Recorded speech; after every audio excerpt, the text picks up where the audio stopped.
Lesson 186. Salvation of the world depends on me. Here is the statement that will one day take all arrogance away from every mind. Here is the thought of true humility, which holds no function as your own, but that which has been given you. It offers your acceptance of a part assigned to you, without insisting on another role. It does not judge your proper role. It but acknowledges the will of God is done on earth as well as heaven. It unites all wills on earth in heaven's plan to save the world, restoring it to heaven's peace. Let us not fight our function. We did not establish it. It is not our idea. The means are given us by which it will be perfectly accomplished. All that we are asked to do is to accept our part in genuine humility and not deny with self-deceiving arrogance that we are worthy. What is given us to do, we have the strength to do. Our minds are suited perfectly to take the part assigned to us by one who knows us well. Today's idea may seem quite sobering until you see its meaning. All it says is that your Father still remembers you and offers you the perfect trust He holds in you who are His Son. It does not ask that you be different in any way from what you are. What could humility request but this? And what could arrogance deny but this? Today we will not shrink from our assignment on the specious grounds that modesty is outraged. It is pride that would deny the call of God Himself. False humility we lay aside today, that we may listen to God's voice reveal to us what He would have us do.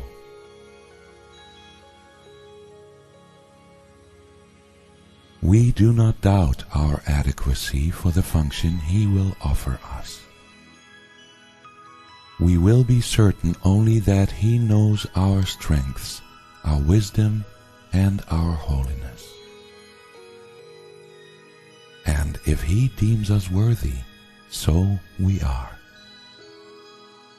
It is but arrogance that judges otherwise. There is one way, and only one, to be released from the imprisonment your plan to prove the false is true has brought to you. Accept the plan you did not make instead. Judge not your value to it. If God's voice assures you that salvation needs your part, and that the whole depends on you, be sure that it is so. The arrogant must cling to words, afraid to go beyond them to experience which might affront their stance. Yet are the humble free to hear the voice which tells them what they are and what to do. Arrogance makes an image of yourself that is not real.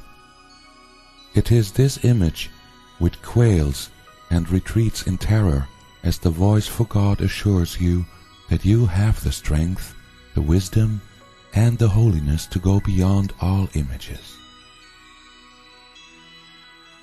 You are not weak, as is the image of yourself. You are not ignorant and helpless. Sin cannot tarnish the truth in you, and misery can come not near the holy home of God. all this the voice for God relates to you. And as he speaks, the image trembles and seeks to attack the threat it does not know, sensing its basis crumble. Let it go. Salvation of the world depends on you and not upon this little pile of dust. What can it tell the Holy Son of God? Why need he be concerned with it at all? And so we find our peace.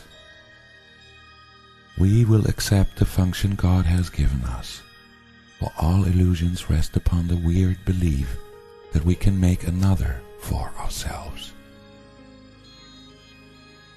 Our self-made roles are shifting, and they seem to change from mourner to ecstatic bliss of love and loving. We can laugh or weep, and greet the day with welcome or with tears. Our very being seems to change as we experience 1,000 shifts in mood, and our emotions raise us high indeed or dash us to the ground in hopelessness. Is this the Son of God? Could he create such instability and call it Son?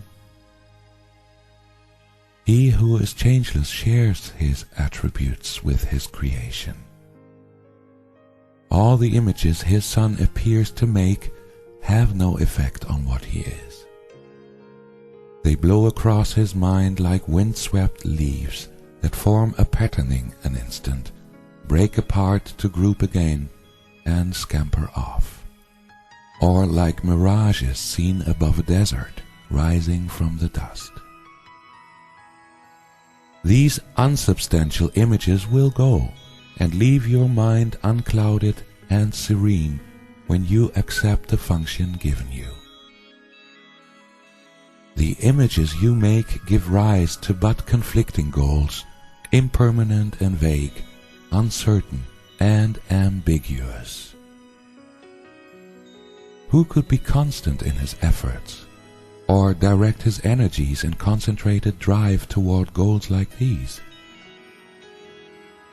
The functions which the world esteems are so uncertain that they change 10 times an hour at their most secure.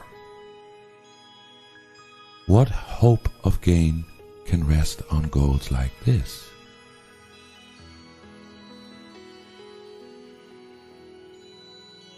In lovely contrast, certain as the sun's return each morning to dispel the night, your truly given function stands out clear and wholly unambiguous.